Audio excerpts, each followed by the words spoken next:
19. Bill. It was 5 p.m. and already dark outside. I was standing out in the front of the empty gin storefront, shivering a little in my long black wool winter coat. I was trying to lock up, but my fingers were numb with the cold. I should have worn gloves. "You all alone?" asked an ominous voice behind me. I spun on my heel, my heart beating fast. A large figure towered over me, and when I recognized him, it didn't do much to shorten my fear. "Hi there, Mr. Connor," I said, feeling intimidated as I always did around him. I hadn't seen him in just over 2 weeks, since that evening at the club. He'd gone back to New York, happened that, or so I thought. "Bill?" We stared at each other then. "Where's Scott?" "He went home early. His baby is sick." It felt like a lie, except it was the truth. There was just something about how Mr. Connor stared at me that made me feel like everything I was saying was somehow incorporated. "Great," he said with a heavy sigh. "What's wrong?" I asked it, then immediately doubted if anything was wrong in the first place, and that I shouldn't make such assumptions about people, especially large individuals who look like they could tear me in half. "I need help, but it's—" He stopped it. He stared at me hard, raised my eyebrows, and tried to smile a little to show him I was a reliable sort of person, who I was no threat to him whatsoever. "Can I be of service?" I asked it. He continued to stare at me. "I've been really improving. I think you'll be impressed." Why I'm so insisting so hard? There was something about Mr. Connor that made me want to impress him. "It's not about the talent. I'm sure you got skills, kid. It's about trust." "Trust? Can you be trusted?" I was mildly offended at. "Course. With secrets, knowing you can't tell a single soul, and if you do, I'll make you regret it." "Well, with that threat like that, who was I to say no? I'm really good at keeping secrets." I wasn't about to go into how I kept secret all the things I knew my father got up to, and how he earned all his fortune, because, well, it was a secret after all.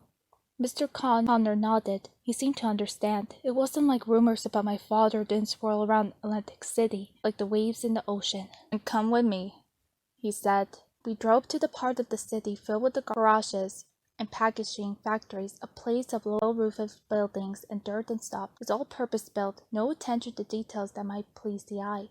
We built a brick building with a nondescript door and got out. I looked around. We were at the edge of the town, not quite on the ocean, but I could hear waves in the distance. The smell of oil and gasoline mixed in the air. It was a place for hard work. Our path was overrun with dead weeds. Ours was the only car parked in the empty lot. We entered the building. Mr. Connor flicked on the lights, and only half came to life. We were in one large, empty room, with a few books hanging from the ceiling. "Meatpacking?" I asked it, looking around. "Once upon a time, yes. About 20 years ago." 20 years ago? Ah, I understand now. There's more to this building than it seems, isn't there? Mr. Connor shook his head, but somehow was agreeing with me and leaned to the set of stairs toward the back. We descended to the small landing with shelves along the opposite wall. He quickly opened the top of the relief post and pushed something. The wall to our side suddenly started to open. It was heavy, and the gears were grinding hard. If I was right, and I'm sure I was, this was a 20-year-old door used directly for renovation. The likely thing behind it, alcohol production. I didn't ask though. I figured I learned the truth soon enough. I walked into the small duct room and then through the opening in the wall and down other creaky flight of stairs. It opened into a large room. This one had so much more equipment in it, almost as if it was left behind in haste. There were large tables and sinks all along the wall, baskets hanging from the ceiling. There was a huge old icebox with a chain around its middle, and the bottles scattered about on the floor. All as I noticed and perceived, I hardly looked at it. I hardly looked around at all. I just stared at the machine. I'd never seen a machine like this in my life. It was huge, with pipes running in and out of it, but not connected to anything else. It looked new, but used. The metal had a sheen to it. The seams were rusting a little. There was this black substance littered everywhere. Oil, perhaps. "What is that?" "Dig machine," replied Mr. Connor, approaching it. "What does it do?" I asked it, following him. "No time for questions. I need help healing this side together." He had already taken off his coat and was rolling up his sleeves. I nodded and followed suit. "What do I do?" You need to pull out the panel on the other side and pull down the lever to control the internal pressure. He passed me a screwdriver while sitting down beside the machine. I walked it around to the other side of the giant machine and found the panel. I quickly unscrewed it and reached inside. Do I pull it now? Yep, replied Mr. Connor from the other side. I pulled on the lever and there was a sudden explosion of light. I thought I had caused it until I remembered that Mr. Connor was healing on the other side. Sparks flew. I could see them rise over the top of the machine. I looked back down at my hand inside the machine and I leaned down to peek inside. It was dark as you imagine. I could hear wheeling on the other side, then silence. What is a vending machine? I tried again. Now that we were working, maybe some casual conversation will inspire him to answer me. Something that no one should have ever invented it, he replied. Oh, that didn't make me feel good.